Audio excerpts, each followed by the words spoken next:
Charlie Kirk has faced plenty of tough questions from students and professors, but this exchange at Cambridge University takes things to another level. A UK medical student challenges Charlie on abortion, biology, and exactly when human life gains moral value. And as the debate unfolds, the student refuses to let Charlie sidestep the difficult questions. Before we dive into the full story, comment where you're watching from and don't forget to like and subscribe so you don't miss the next one. Now, let's get into this exchange because things get interesting very quickly. Our next question is from Kai Bevan at Trinity Hall.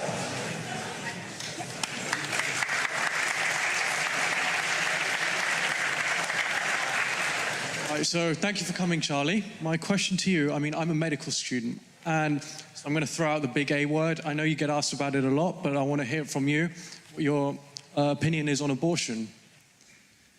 Life begins at conception. But about abortion specifically, why do you think abortion's wrong specifically? Well, you agree murder is wrong? I agree. Okay, so this is where we get to the question, right? Because what is it about murder you say is wrong? Like, why is murder wrong? Well, because it's a human being, not just because it has consciousness or because it's of a certain age, because it's a human. Well, what is it that gives human being this moral worth? Not its consciousness necessarily. I didn't say it's consciousness. I know that. I can imagine it's because it is a human being, because that has a soul. And what is this soul? Where does this come from? This idea that it's... Exactly. Again, the Greeks postulated that it is the entirety of your being. Okay, you guys can laugh. It's true. Every civilization has had a different belief, but agreed upon ethical monotheism, which is the creed of the West and what the birth certificate of my country articulates, is that every human being is more than just matter, it's more than just a clump of cells, but it also has an invisible element to you that will live beyond you. Fine, so, can you say that comes from the Bible, or where else do you get that from? Ethical monotheism, which is the creed of the West. And again, the Declaration of Independence mentions God 4 times. The founders were explicitly believed, not in a secular morality, but a divinely given one, of at least this idea that there is a God and you are not him. And let me ask you, what is the first stage of human development? So this is the thing, right? We can take it from the sperm being generated in the father and the oocyte being generated in the mother, right? They fuse at birth, conception, sorry. The only thing that happens at conception is these 2 cells fuse. Right? No, DNA is created. A zygote. DNA is not created. No, that's not true. The DNA coding at the zygote. Hold on, time out. I'll let you finish. Does a zygote have a unique marker? Charlie, does a zygote have a unique marker? You have to let me speak. You have to answer it, yes or no. Does a zygote have a unique marker? Define a unique marker. Meaning, can you differentiate the DNA coding between the mother and the zygote if you examine it under a deoxyribonucleic acid analysis? Can you? Only purely because the addition comes from the father. Oh, so it is something different. Charlie, DNA is not created. DNA is not created. You have, the father has his own genome, the mother has her own genome. They fuse. This is why you have the same characteristics, similar ones to your mother, similar ones to your father. That's why you have similar characteristics to your siblings. DNA is not created, right? So when you ask me, where does a human being come from? I can say to you, it starts at conception, but all conception is these 2 cells joining, right? But these 2 cells were created, the mother's cells were created long before, they were created when she was a fetus. So there's none of this DNA being produced, right? So we can't establish, the only thing that happens at conception is these 2 cells fuse. Now this idea that means that for some reason suddenly that moral worth comes in, but it wasn't there before when you had these 2 cells who had half the DNA. But suddenly there's a correct. Yes, something magical happens at that. It's not magical, Charlie. We know about this. Well, hold on. Charlie. Time out. Hold on. I promise you, I'm not trying to score points. I'm not trying to score points on you. This is genuine. We call it the miracle of life for a reason. We've not been able to yet replicate human life development outside of the womb. We call it the miracle of life because, yes, it's something beautiful, the ability to form a new... Magical, is it? It's not... You say magical as in, it's beautiful, it's an incredible thing that happens, of course. But it's not incredible in the sense we don't know what's going on. There's no new DNA coming out of nowhere. Hold on, but time out. Isn't there a separate DNA, though, than the mother?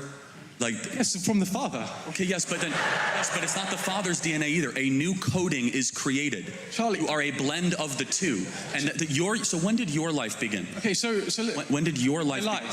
I mean, again, this comes from what you define as where life starts. You can say life starts at conception, but I'm telling you, I believe that's just an arbitrary point, right? That's just the moment these two cells fuse. Now, you say about this mother thing. So the way DNA is arranged in a cell is it's arranged in chromosomes. Chromosomes are paired up, so you have one from the mother, one from the father, typically, in a healthy individual, right? Now, you can take those maternal chromosomes out, and you can find that this is who the person's mother is, and you can do the same with the father. Now, the reason you are different to your mother and father is because some of those chromosomes express genes that are different from each other, and so those genes interact, and that's what gives rise to you, right? But there's no space for any kind of moral framework to come into that until you consider that a human being is capable of consciousness and of suffering. But if you take that out of the equation, the fact that these two DNA, whatever they call molecules, right? These two DNA molecules are fusing. That does not suddenly flip a switch that attributes moral worth to that individual.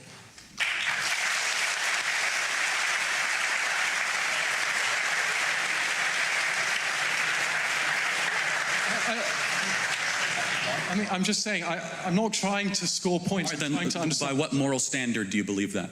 I believe that if an individual is capable of suffering, then it's wrong. Now, can I explain my opinion on abortion, just so you can understand? I would agree, as many reasonable people would, that at 9 months, it's unreasonable to expect someone to get an abortion, right? Unless you have some extreme circumstances. But for an elective abortion seems a bit radical to me. But it also seems radical to say that a woman who has just, the cells have just fused, to deny her of an abortion also seems wrong to me. Because that zygote is not capable of suffering, as far as we know. So by what moral standard? Is that just your opinion? Where did you get that moral standard from? Because suffering is a bad thing. We all know suffering is a bad thing. That's an objective fact, right? Well, hold on. So you do believe in objective morality? I believe that suffering is an objectively negative So if you can't feel it, is it okay? What do you mean if you can't? You can't feel the pain, is it okay to inflict the pain? In the sense that if no one's suffering from it, if you have a scenario where nobody is suffering from something, then yes, of course. Something is only a moral question if it affects someone's well-being. So let me just make sure I understand this correctly. That if it doesn't affect their well-being, so dementia patients that don't know who they are or where they're from, can we execute dementia patients because they're confused about their well-being? Can you imagine a scenario? Or Alzheimer's patients. Charlie, Alzheimer's patients don't really know much about anything. Can we schedule them for execution because they can't technically suffer? No, respond. So can you imagine a scenario where we lived in a society where we killed people when they suffered from dementia, were incapable of suffering, and we killed them, right? It's not a scenario that involves an absence of suffering. There's still suffering involved. Imagine you grow up thinking, my dad could be killed at any moment because he's going to get dementia. Imagine living your life thinking, I could get dementia and suddenly I'd be killed by my state. Imagine a world where you slaughter 1 million babies every year in America. Charlie, it's not slaughter. That's the problem. Well, hold on. If it's a forcible removal from the umbilical cord of another human life, again, we have clarity but not agreement. Biologically, you know that your entire coding began at conception. Your coding, that's your uniqueness. That's what I'm denying. I disagree with that. Okay, when those two cells fused together, to use your terminology, yes, that is where the process of human accepted terminology. In the interest of time, can we bring this question to a close? The process of human development objectively begins at that moment. Therefore, those human beings are deserving of human rights. We keep going, or do you want to? No, thank you.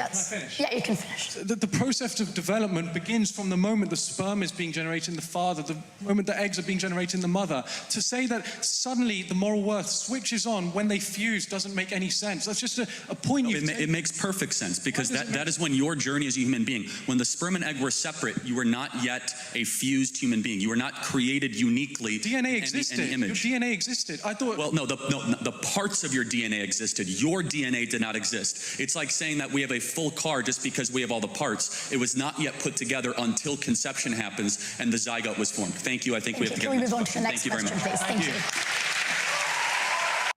Well, you guys saw that exchange for yourselves, and that got uncomfortable for Charlie Kirk pretty quickly. The medical student kept pressing him on the science, particularly around DNA, conception, consciousness, and exactly where moral value begins. And judging by the applause and laughter in the room, plenty of people in that audience felt the student was landing his arguments. But perhaps the most telling moment came near the end, when Charlie appeared ready to wrap things up and move on. Whether you think the student won the argument or Charlie successfully defended his position, that exchange definitely gave both sides plenty to debate. So, who do you think made the stronger argument? Let me know in the comments. And if you enjoyed the breakdown, hit the like button, subscribe, and turn on notifications. I'll see you guys in the next one.